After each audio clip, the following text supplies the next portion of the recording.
First tonight, it's emerged that the former Leicester MP, Greville Janner, was going to be charged with several more historical sex offences. The peer's death was announced at the weekend, less than a fortnight after a judge ruled that he was too ill to stand trial. Lord Janner was 87 years old and was suffering from severe dementia. He'd been accused of committing serious crimes against boys from Leicester who were as young as 8 years old. The allegations were due to be heard in his absence in what's known as a trial of the facts.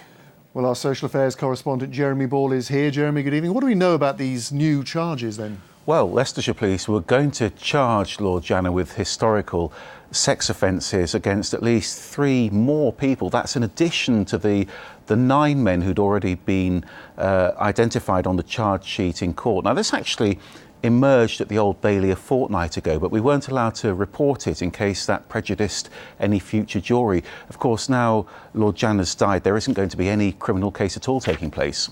And Jeremy, where does that leave his alleged victims?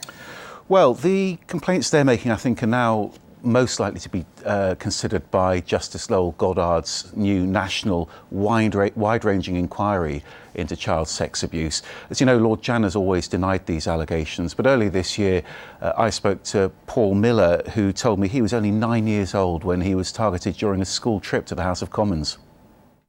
My arms were at my side and he grabbed me, and for about 10 seconds, a long time, 10 seconds, and he basically groped me, and I was just shocked.